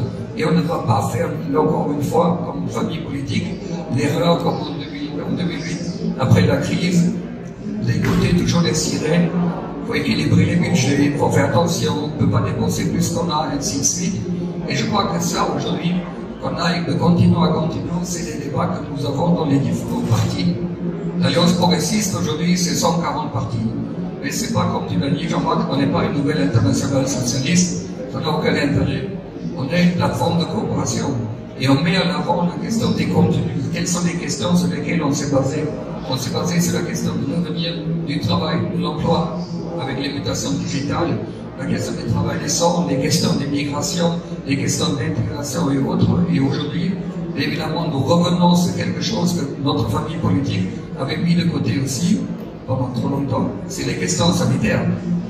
Alors, la question des services de santé, des politiques sanitaires, c'était quelque chose pour les experts parmi nous, mais on a oublié de les intégrer comme une partie intégrante, comme un pilier de politique sociale. Et on a laissé ça comme, souvent, c'est le marché qui règle cette affaire-là. Et qu'on aille au Chili, qu'on aille aux Philippines, qu'on aille en Australie, en Nouvelle-Zélande, en Allemagne, en Espagne ou en Italie ou ailleurs, c'est toujours la même chose, cette division entre le public et le privé, et l'abandon dans les services publics de la santé. Ça, on a vu le prix qui était payé, et le prix se calcule en nombre de morts. Et le prix s'est payé aussi au mois de mars et au mois d'avril avec le confinement. Et je crois, c'est pour ça que, comme je dis, c'est toujours bien de réfléchir et d'être critique par rapport à ce que nous représentons de la famille. Mais parfois, il faut revenir sur les fondements qui nous permettent de repenser, de réorganiser, de restructurer et de réanimer une politique de la gauche de l'avenir qui est ce que vous appelez ici la gauche d'après. Je ne sais pas quelle après, mais disons la prochaine étape, je dirais, et le challenge est là. Bon, la question du multilatéralisme. Je vois effectivement, et il y aura un débat demain sur la question du multilatéralisme européen. J'aurais beaucoup de choses à dire que je ne vais pas dire aujourd'hui, je le dirai plutôt demain. Mais disons, l'Europe, c'est pas quelque chose à subir. Et quand j'étais pendant de longues années, j'étais chargé des affaires européennes à la Ligue française de l'enseignement, il y avait des grands débats avec les cercles condensés, l'Europe pour ou contre nous. Et je trouvais ça toujours horrible, parce que c'est, on tombe dans un piège. La question, c'est pas l'Europe pour ou contre nous, c'est quelques politiques sur le plan européen qui sont certainement contre nous, parce qu'elles sont antisociales, parce qu'elles sont anti la question de la croissance, la question de l'écologie. Il y a des politiques qu'il faut rejeter, mais le projet de la coopération transnationale, il faut le défendre, il est difficile à comprendre, mais quand on voyage à travers le monde, vous ne pouvez pas imaginer qu'est-ce que ça représente comme référence. Je suis privilégié, je ne pouvais pas voyager beaucoup, mais aujourd'hui je saute d'un continent à l'autre avec des conférences virtuelles à l'Alliance progressiste. Le matin, c'est l'Asie, l'après-midi c'est l'Amérique latine, le lendemain c'est l'Europe et d'autres. Et nous avons aussi, notre multilatéralisme doit se nourrir d'un véritable échange à mettre les questions politiques qui nous unissent ou désunissent dans la famille politique. On met ça sur la table et qu'on trouve une plateforme qui est l'Alliance progressiste pour faire cet échange-là. Alors, dans le multilatéralisme, quels sont les éléments sur lesquels il va falloir travailler? Effectivement, les acquis sociaux de la social-démocratie, il faut les défendre sur le plan européen et international. La question des libertés, elle est fondamentale. La question de la démocratie, elle est fondamentale parce qu'elle fait aussi la différence entre notre famille politique et d'autres qui se prétendent être de gauche. Notamment en Amérique latine, on trouve ces soi-disant anti-impérialistes, comme Maduro, comme Paquio d'autres, ils sont des dictateurs, ils n'ont rien de gauche. Et tous ceux qui ont des sympathies en Europe pour eux ne sont pas de gauche non plus. Je regrette. La démocratie, ce n'est pas un outil pour arriver au pouvoir, c'est un objectif en soi, c'est un fondement principal, c'est un fondement de référence. Autre question, il faut revenir sur la réforme des institutions. Je ne vais pas dresser la liste, tu en as évoqué certains. L'OMS, c'est certainement, en fait partie. La question de l'OMC, il faut revenir aussi sur la question de comment organiser le commerce international. Et donc, il faut dresser une liste. Et nous, on a besoin de l'Alliance progressiste pour avoir des échanges, pour parler d'une voix. Et même si on n'a pas la majorité, les objectifs du développement durable ont montré que même quand on n'a pas la majorité, on est capable d'imposer une agenda internationale. Et je crois que c'est là qu'il faut... Et notre combat, et je crois ce qui nous est lié, c'est qu'effectivement, une agenda local, régional, national, européen et international, c'est le combat contre les inégalités et effectivement de mettre les peuples et la planète au centre. Et je crois que c'est là qu'on se retrouve et c'est que de là qu'on peut décliner aussi des éléments pour renouveler le multilatéralisme. Nous, l'approche, je vais finir la dernière phrase, nous, la prochaine échéance, c'est le 18 septembre. Nous allons organiser à la fois une réunion interne pour prendre une décision sur quelle est notre position pour nos revendications pour un multilatéralisme redoublé, mais nous allons aussi le débattre après, à la veille des 75 ans de l'ONU, pour effectivement montrer que nous, en tant que famille progressiste, on a quelque chose à dire, à apporter, et que ce ne soit pas une résolution qui finisse quelque part dans un ordinateur ou dans un armoire, mais que ce soit un programme qui nous anime et qui nous mobilise. Parce que je crois, vous l'avez montré par les élections municipales, dans une situation difficile, il faut lever la tête, il faut s'agiter et on peut gagner. Et je crois que c'est ça qui est essentiel, cette confiance qu'on peut changer les choses. Les peuples l'attendent. Au Chili, j'ai vu la manifestation de 2 millions de femmes, j'ai vu comment le régime de Pinera a stoppé immédiatement avec la crise du Covid cette mobilisation, mais elle est là, elle continue. Sur tout le continent latino-américain, il y a des mobilisations énormes. En Asie, il y a des mobilisations. En Afrique aussi, on ne va pas parler. Je veux dire, et ça, c'est pour ça que moi, me passionne ce que je fais aujourd'hui, parce que je crois profondément qu'une plateforme comme l'Alliance progressiste, c'est ça le lieu d'échange, de compréhension et de définition d'une agenda commune. Voilà, je m'arrête là.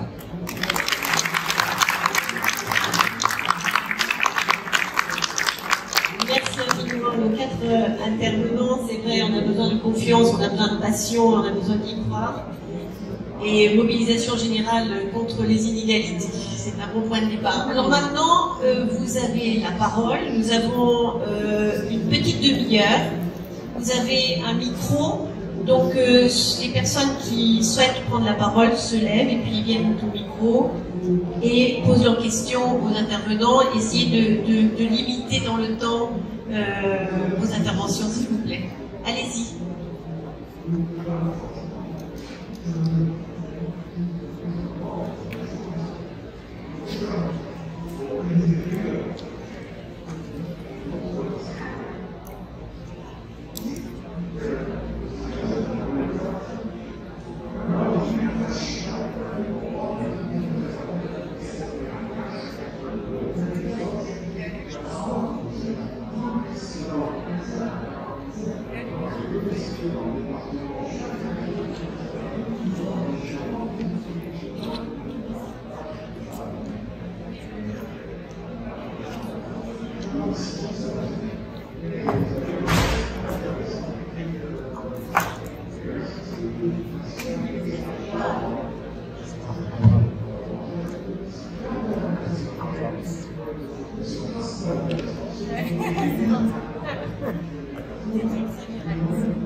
Allô?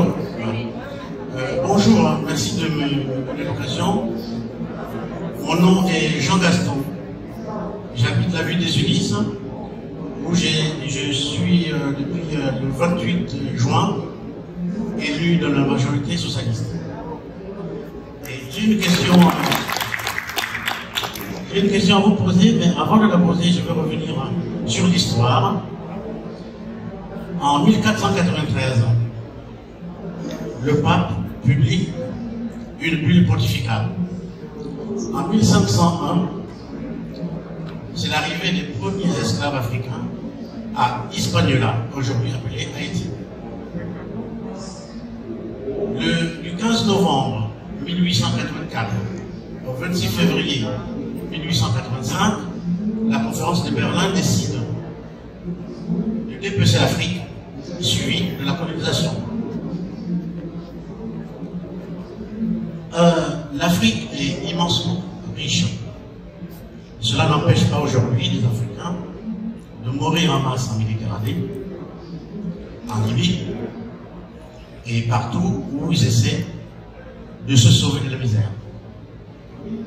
Alors, la question, puisqu'on parle de la résilience, qui est la capacité d'un individu à se reconstruire, à rebondir de la même manière les peuples, la question, quelle est la stratégie du PS pour aider l'Afrique à s'approprier de ce concept de résilience et à l'exercer pleinement après tant de malheurs, tant de crises, comme je vais vous le citer.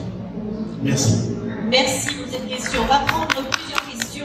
Oui, il y avait une autre demande d'intervention. Ah pardon, allez-y, puis après, monsieur qui peut se préparer. Oui, bonjour à tous. Je milite dans la fédération. Oui, c'est bon là? Oui, je suis militant de la fédération de Seine-Saint-Denis, élu, mais je voudrais m'exprimer en tant que militant sur cette question. Et parler de la résilience des partis de gauche et du Parti socialiste dans lequel on est.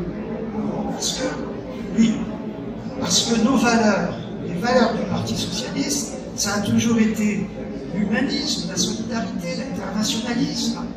Et c'est vrai que sur les questions internationales, on n'est pas audible. Non seulement on n'est pas audible, mais on a délégué la réflexion et les communiqués à un groupe restreint, souvent l'international du parti, le secrétariat, à juste titre. Mais ce qui manque aujourd'hui, c'est la possibilité de débattre de ces questions.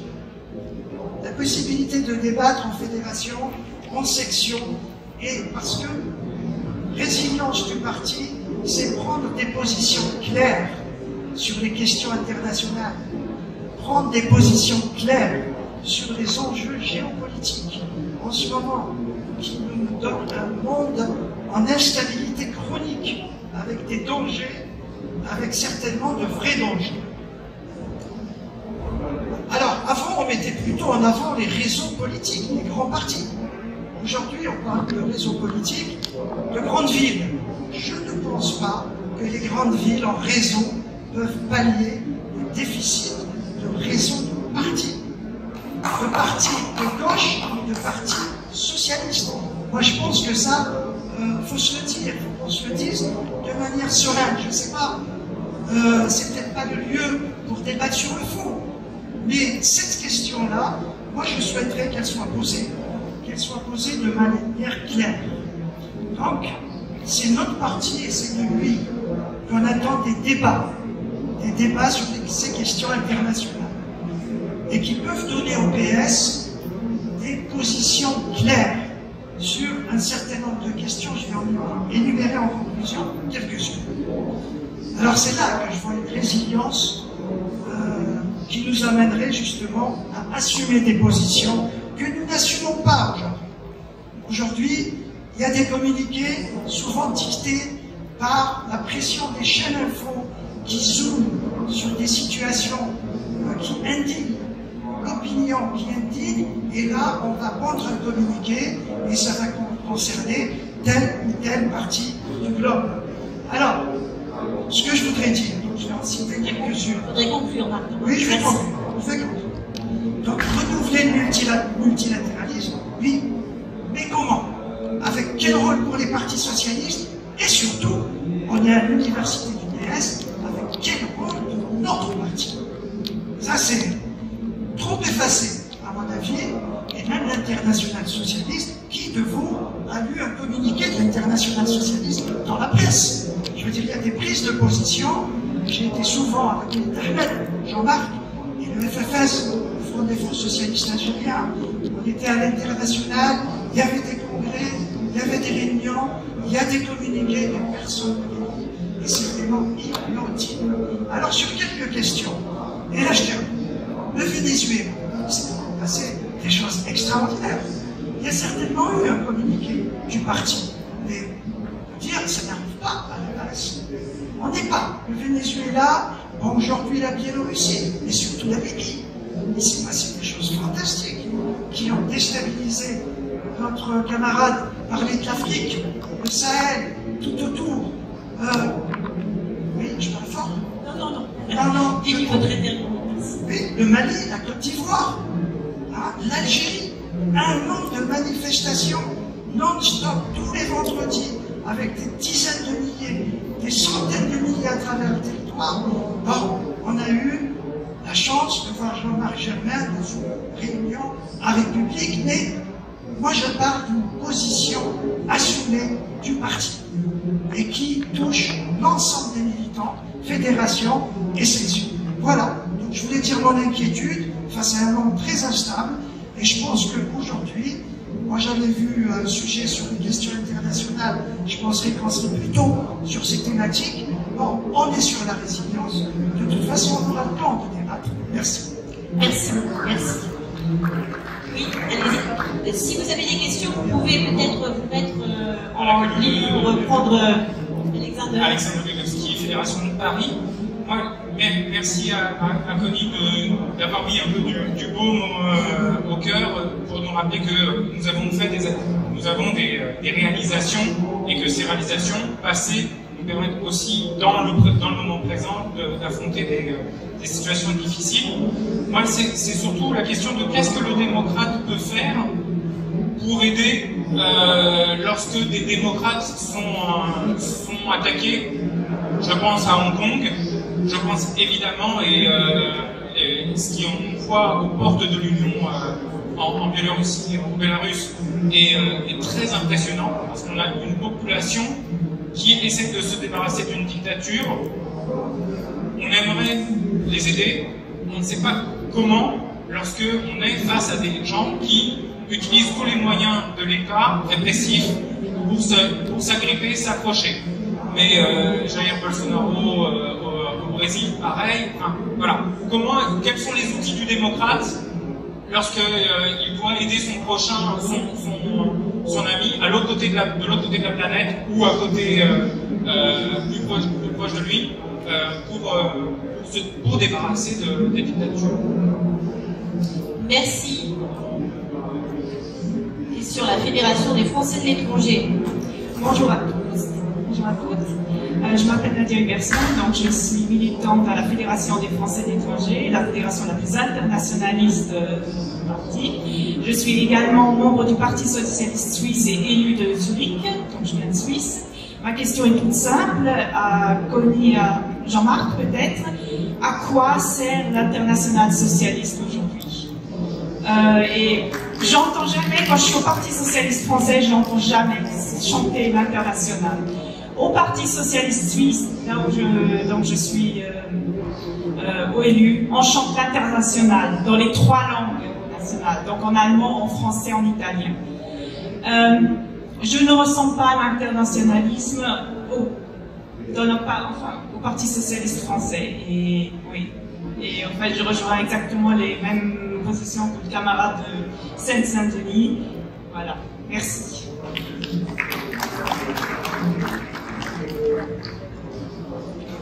Bonjour, Christian Cazenave, militant à Choisy le Roi. Merci pour la qualité et la diversité des interventions. Ce type d'événement organisé par le PS est fondamental parce que c'est quand même l'une des 2 raisons d'être parti. C'est quand même délibéré, surtout à un moment où on s'oriente vers un grand débat permanent dans les partis qui certainement, comme ce qu'on a connu en janvier-mars 2019, il y a un besoin énorme. On a parlé de fierté qui est légitime. Il n'y a pas que des raisons de fierté. En termes de résilience, peut-être que c'est Bachar el-Assad qu'il faut remercier face aux djihadistes. Et il y a eu depuis un renversement d'alliance par Emmanuel Macron le jour d'un métaux. Et il y a quand même des questions à se poser. Sur l'embouclé en ce moment, c'est le plan. Le plan, parce qu'il y a besoin de voir plus loin. Il y a, en termes de plan, il y a la question des branches professionnelles, et là, il y a beaucoup de débats pendant 2 jours. Tout n'est pas posé en ces 2 jours. On ne parlera pas du tout d'énergie, ni de réseau, ni de logement. Il y a beaucoup de sujets qui sont pas posés pendant ces 2 jours. Mais quand même, c'est vraiment vivant. Et j'avais une question posée à la maire de Ginny Mazarin. Parce que déjà, est-ce qu'elle sent sa présence comme étant incongrue sur ce débat international? Ou est-ce qu'il y a un enjeu à l'échelle locale? Quels sont les équilibres lorsqu'on arrive dans une ville?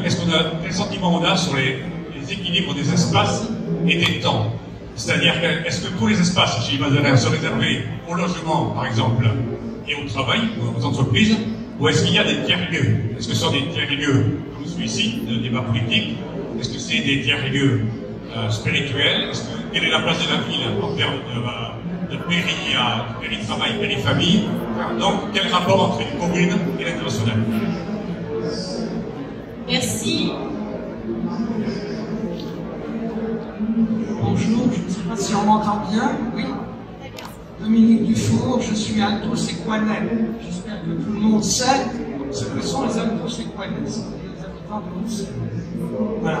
Je voudrais plutôt faire un rappel historique pour mettre le doigt sur cette importance de l'internationalisme qui se délite. Je rappelle donc que dans les années 30, on parlait de sécurité collective, que le couple allemand de l'époque, c'était Aristide Briand et Stresemann. Et on a vu comment, finalement, sous l'impulsion de pays qui ne jouaient pas le jeu, en desquels, l'Italie, donc avec Mussolini, puis son émule Hitler, on a vu comment les choses ont évolué. Donc il ne faudrait pas que ce délitement de l'internationalisme devienne trop mortifère. Il faut résister et au contraire lui redonner de la force. Ça me paraît essentiel pour l'avenir de la communauté internationale. Je voudrais également aborder un autre sujet, mais c'est plutôt une question. Est-ce que le confinement, finalement, ne va pas tuer le Brexit? C'est-à-dire, est-ce que les Anglais, finalement, ne vont pas renoncer à se séparer plus longtemps de l'Europe du fait du mal que le Brexit, que la maladie, que l'épidémie a déjà fait là-bas? Merci beaucoup. Dernière question, et puis nous aurons les réponses de nos invités. Bonjour à toutes et tous. Je m'appelle Guillaume Parent, je suis secrétaire de section à Strasbourg, en Forêt-Noire. Alors j'avais déjà une première remarque par rapport à la résilience. Pour répondre à la résilience, on a toutes ces crises qui arrivent de façon simultanée. Il y a une crise climatique, une crise sociale, et aussi une crise de l'État, une crise des droits de l'homme, des droits humains, de la règle de droit, de la démocratie. Et que si on souhaite finalement qu'il y ait un avenir, il faudrait trouver une façon peut-être de régler simultanément toutes ces crises, essayer de joindre toutes les solutions qui sont possibles, que ce soit au niveau de la participation, au niveau de la consultation entre les élus et les administrés, que ce soit les autorités centrales. Il y a aussi d'autres moyens qui sont liés aux droits de l'homme, etc. Tout ce qui est aussi lié à la crise climatique, qui est vraiment inéluctable. Et moi, je m'intéresse par rapport à un grand défi, et je suis assez curieux, parce que je voudrais vraiment savoir ce que le Parti Socialiste peut faire pour... il y a une solution. Il y a des solutions qui sont mises en avant. Aux États-Unis, on a lancé le Green New Deal, et je m'interroge, est-ce que le Parti Socialiste ne pourrait pas essayer de réfléchir davantage sur ce Green New Deal, essayer d'explorer qu'est-ce qu'il y a dans ce coin? Il y a d'autres sujets qui ont été lancés aux États-Unis récemment. Il y a cette campagne qui s'appelle Defund the Police, donc priver de fonds, priver de finances la police. L'objectif, c'est pas de priver la police de moyens, mais c'est de la centrer sur ses missions régaliennes qui sont des missions d'ordre public et ne pas lui assigner des tâches qui ne sont pas les siennes. Savoir, pour trouver un nouvel équilibre, si on voit qu'il y a un problème social, essayer d'investir davantage dans les ressources sociales plutôt que de chercher une réponse qui soit liée à l'ordre public. Voilà, c'était ma question. Merci infiniment pour toutes vos questions. Alors, je vais passer la parole maintenant à 4 intervenants dans l'ordre. 3 minutes chacun, et puis Jean-Marc Germain ensuite conclura ce débat.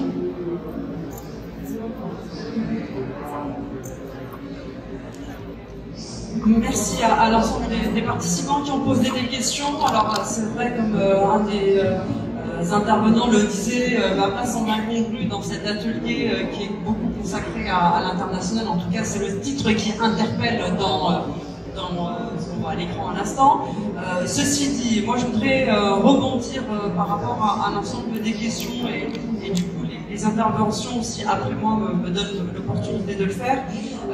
Ce qui m'intéresse surtout de partager avec vous cet après-midi, c'est au-delà de la gestion de crise, quelle place on a chacun finalement, et je crois que c'est l'intérêt de ma place dans cette table ronde, quel rôle jouent les collectivités territoriales pour rebondir, pour assurer la résilience face aux crises que nous traversons.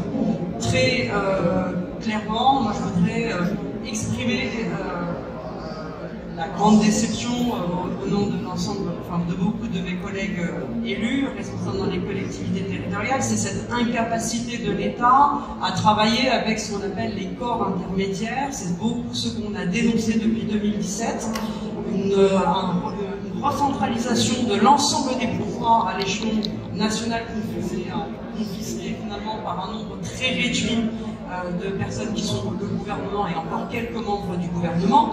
Et très clairement, ce qu'on voit aujourd'hui au-delà du pic de crise, on peut comprendre qu'il y a besoin d'une reprise en main nationale. Il n'empêche que le rebond, notre capacité à faire vivre concrètement la résilience et à reprendre le dessus et à continuer à vivre et à rebondir sur cette crise, ça ne peut fonctionner que si l'ensemble des corps intermédiaires, si l'ensemble des acteurs sont pleinement associés et ont la liberté, la possibilité de prendre part à cet effet de rebond.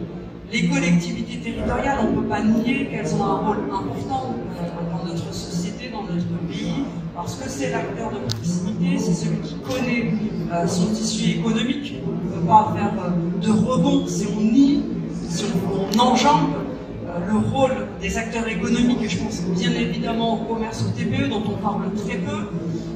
Si on n'a pas la possibilité de rebondir, c'est pareil au niveau du monde associatif, au niveau des habitants individuellement. Enfin, tu parlais des peuples, derrière les peuples, c'est bien l'initiative individuelle de chacun qui a été la bonne surprise finalement de ce confinement et la bonne surprise sur laquelle il faudra travailler et compter demain. Et je crois que plus qu'un bilan sur les réformes législatives qu'il faudrait faire, je crois que c'est une réforme de la pratique de gouvernance qu'il faudrait tirer de ce constat de la période que nous vivons. Voilà, je vais en être là.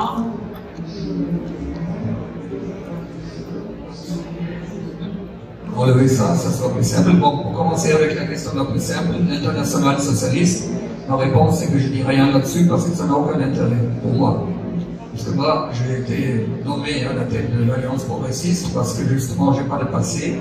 Et en plus, j'ai plutôt pas de passé avec l'IS. Et pas je viens plutôt du mouvement associatif, syndical et de la social-démocratie, qui était une social-démocratie non gouvernementale. C'est pour ça, c'est nous, on développe l'Alliance progressiste et je vous recommande tout simplement de bénéficier du fait que tout ce qu'on publie sur notre site internet est aussi en français. C'est un principe anglais, français, espagnol, en allemand.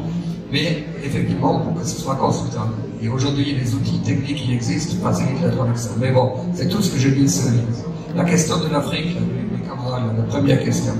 Effectivement, ça fait longtemps qu'on dit qu'il faut repenser la politique de l'Afrique. Les Européens ont toujours une vision qui est une vision soit c'est une vision commerciale, soit c'est la question de la migration.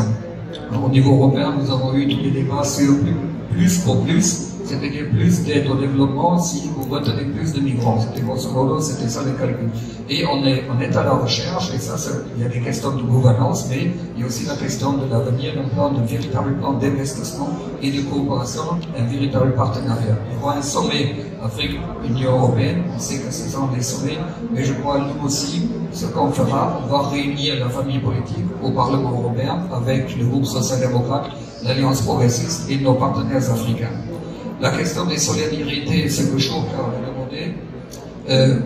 Effectivement, il ne faut pas sous-estimer qu'une résolution, c'est une résolution, oui, elle a un impact, on peut dire des choses sur la Biélorussie. Par contre, quand on va dans le pays et quand on mène des actions, ça a un impact énorme.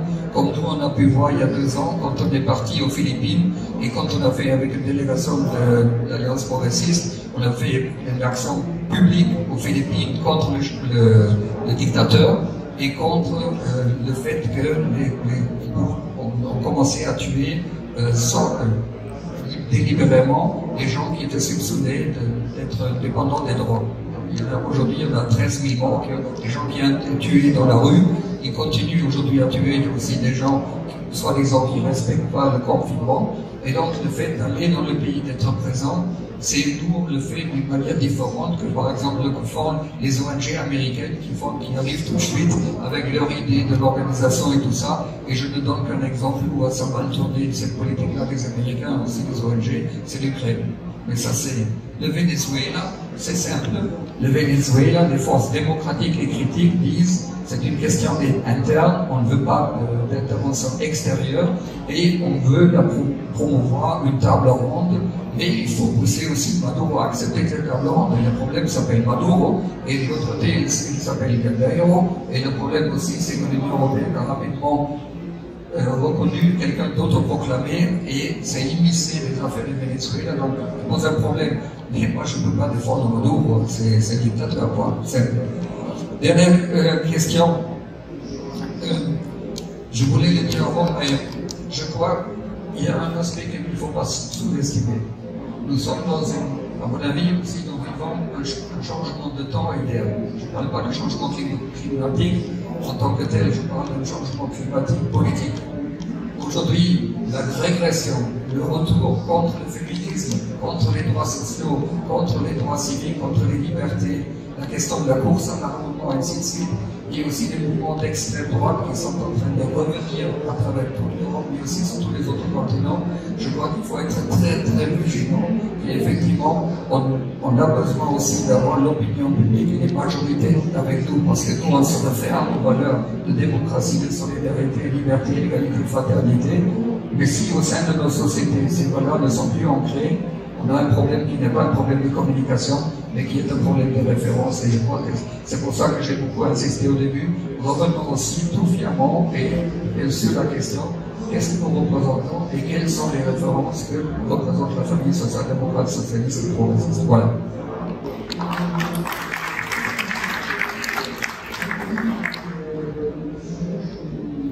Nina, Ici, moi, je voulais juste revenir très rapidement sur la question de l'internationalisme, parce qu'en effet, c'est un des piliers fondamentaux du socialisme et peut-être qu'on s'en est un peu éloigné, mais si on reprend ce que disait Connie juste avant moi,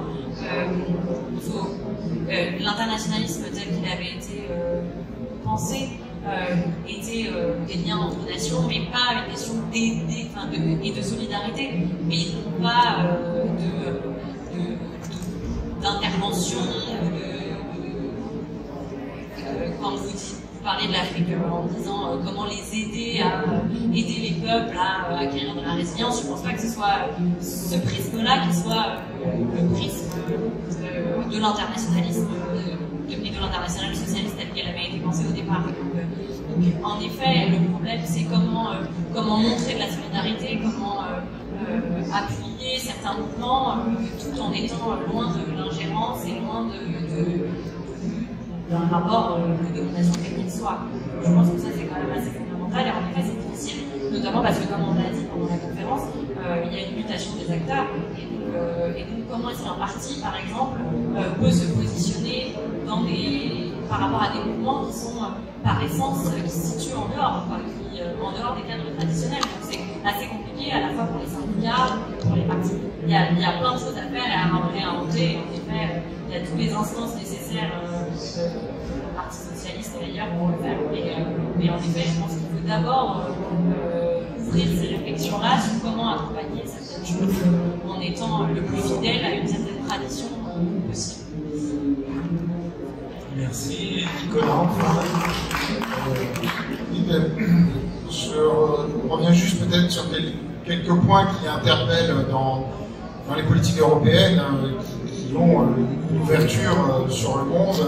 Essentiellement, c'est particulièrement vrai pour l'Afrique, mais c'est pas ailleurs. Et c'est doublement d'ailleurs important parce que pour moi, je pense que l'Afrique doit être prioritaire compte tenu des problèmes et des difficultés qu'elle rencontre. Alors c'est d'actualité puisqu'on révise la stratégie européenne, mais en la matière, en l'espèce, l'Europe ne fait que de fixer des stratégies et d'allouer les budgets. Alors je suis le premier à trouver que les stratégies sont plutôt bien pensées en général, les budgets sont insuffisants. Mais il faut avoir conscience que c'est toujours une culture de projet, et c'est toujours des projets portés par des acteurs, et particulièrement par des acteurs locaux. Je renvoie au propos tenu par Nina tout à l'heure sur la coopération décentralisée des territoires, par exemple. Et ça, c'est fondamental. C'est-à-dire qu'il n'y a pas assez de projets, il n'y a pas assez de bons projets, il n'y a pas assez de demandes aussi, et il y a des fois peut-être un parasitage d'ONG qui ont pris beaucoup d'habitudes de fonctionnement.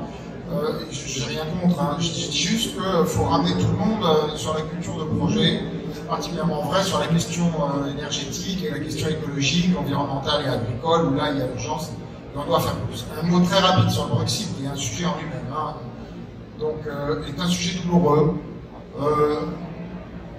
Probablement avec un regard un peu, moi j'ai un regard un peu décalé, finalement assez doux sur la Grande-Bretagne. Il ne faut pas trop enquiquiner. Je ne pense pas que ce soit notre intérêt d'ailleurs d'Européens qui restons dans l'Europe de le faire.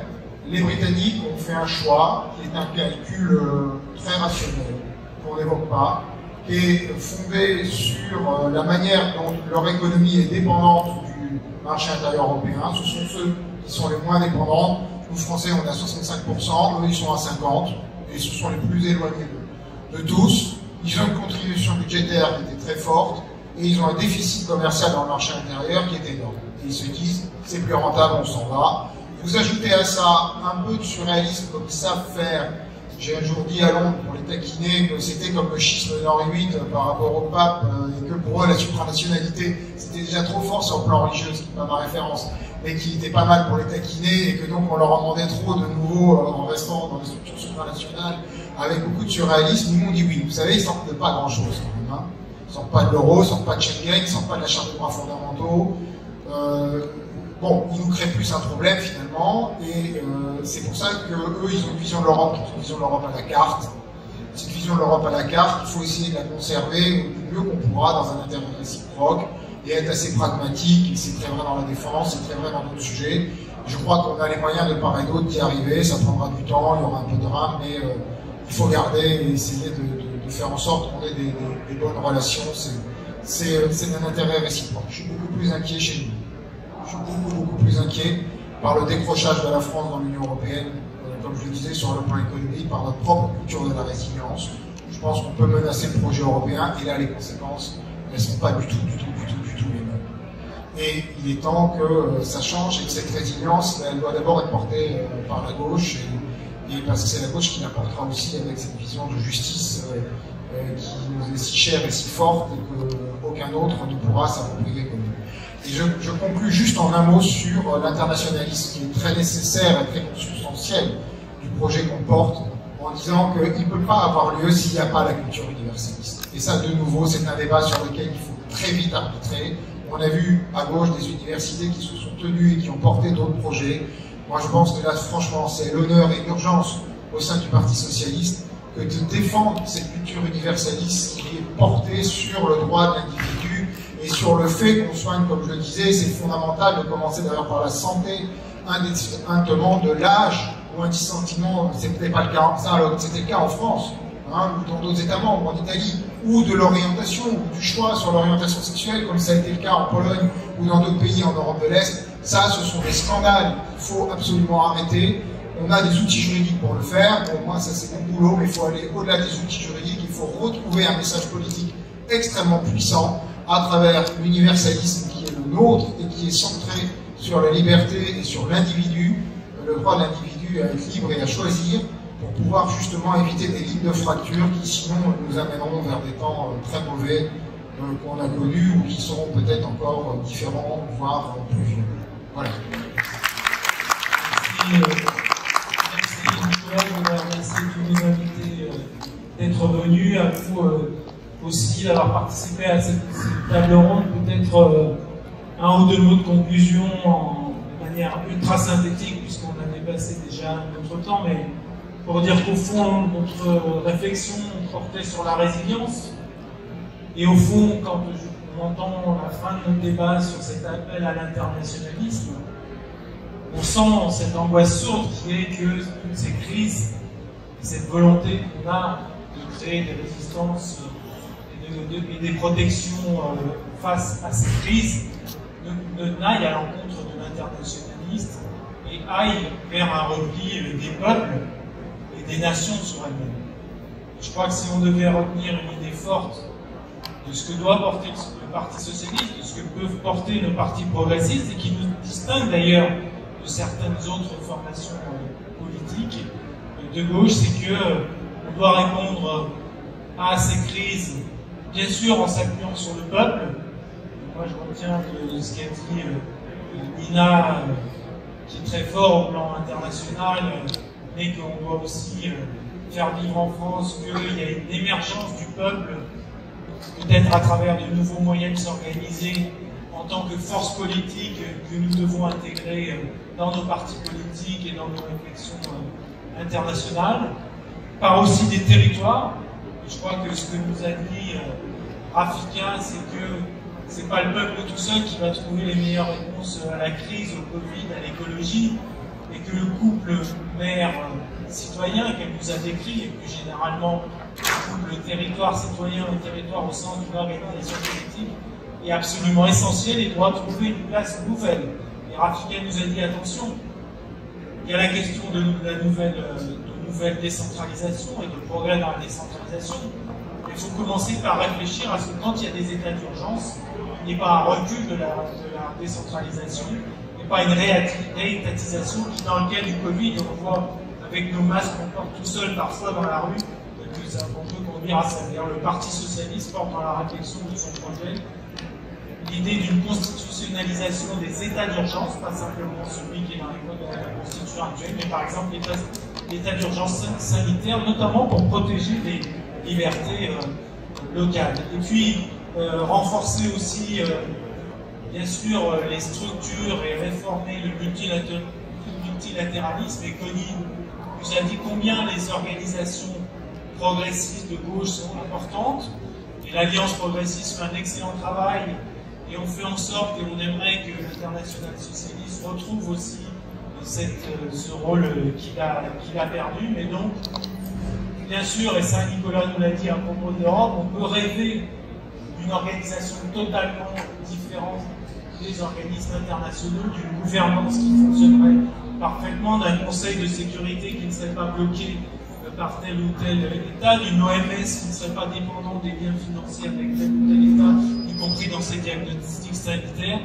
Mais on a un pouvoir, avant même d'avoir un pouvoir de décision majoritaire partout dans le monde, un pouvoir d'influence qui se construit dans nos formations politiques et qui se construit dans nos réseaux internationaux. Je réponds juste en un mot aux camarades de CNCPI en disant qu'évidemment, c'est très important ce que tu dis, qu'on réapprenne à débattre et à voter sur nos positions internationales. Je crois que ce sera un des débats qu'on devra avoir dans notre congrès, comment y parvenir, bien sûr qu'on souhaite. Dans vos fédérations, vous avez des débats, on doit améliorer ces liens-là. Et effectivement, c'est très important, je pense notamment à la position qu'on a prise sur le Mali, récemment, qui est une position difficile pour un parti de gouvernement. Comment apprécier le soutien qu'on doit apporter au peuple et comment en même temps prendre en compte les risques de déstabilisation qu'on peut avoir dans les États, mais le débat est absolument essentiel. Donc plus d'internationalisme, en tout cas des organisations qui pèsent sur les décisions qui sont prises. Et puis je rejoins aussi ce que disait Nicolas sur l'Europe, et on peut élargir à beaucoup d'autres domaines. On adore les débats sur les institutions et on adore se concentrer sur quelles réformes institutionnelles on pourrait mener en Europe et ailleurs d'ailleurs, à l'ONU ou dans d'autres organisations, comme bien cité l'OMC. Mais je crois que bien sûr il faut mener ces débats, mais il faut aussi savoir les utiliser. L'Europe est une petite puissance budgétaire, mais l'Europe est une énorme puissance normative, et sur les sujets qu'a évoqué Nicolas par exemple, la question des libertés, particulièrement importante dans la crise du Covid, c'est-à-dire comment on protège sans renoncer à nos libertés et sans surtout mettre les ferments de graves reculs par rapport aux droits individuels, ou même aux questions économiques. L'Europe est une immense puissance économique et elle n'utilise pas ces moyens-là pour défendre sa souveraineté. Et je crois qu'au fond, et j'en reviens avec mon dernier mot sur l'internationalisme, on sent bien que notre internationalisme va évoluer. Il doit être un universalisme, il doit être un internationalisme des peuples, mais reconnaissons qu'on est un peu dérivé en incluant dans cet internationalisme une adhésion à la mondialisation libérale et à la liberté absolue des mouvements de capitaux et des mouvements de marchandises, dont on sent aujourd'hui qu'il va falloir revenir dessus. Et il est tout à fait possible de défendre un internationalisme qui favoriserait le local, qui favoriserait la France et l'Europe dans ses structures productives, dans sa capacité à avoir une industrie pharmaceutique ou de gérer librement ses écoles sans être soumis à la concurrence, et en même temps défendre une liberté, bien sûr, et un universalisme de nos valeurs, mais aussi une liberté, on n'en a pas beaucoup parlé aujourd'hui, mais de circulation des peuples, et ça nous renvoie à la question de la migration. Je crois que le Parti socialiste et les partis de gauche d'une manière générale doivent se dire qu'on a un peu inversé les choses, on a pensé la liberté de mouvement des marchandises et des capitaux et pas celle des peuples et des valeurs, et c'est aujourd'hui ça qu'il faut inverser, qu'on doit porter avec force dans le projet. Merci à tous, en tout cas d'être là, je vous souhaite une bonne université d'été. Je souhaite aussi à Denis, je l'ai pas dit tout à l'heure, mais qui est membre du SPD, une bonne chance à nos camarades allemands pour leurs élections qui vont avoir lieu bientôt, parce que un changement de majorité en Allemagne sera important. Et puis aussi, je pense aux élections américaines. Je souhaite, s'il y a des camarades démocrates ici, une victoire aux États-Unis, parce que je crois que ce sera très important aussi pour influer sur toutes les questions qu'on avait évoquées aujourd'hui. Je n'ai pas parlé de l'Afrique, ce serait trop long, Denis l'a fait, mais on peut en parler après, si je vous souhaite, camarades. Okay. Merci à tous et à bientôt.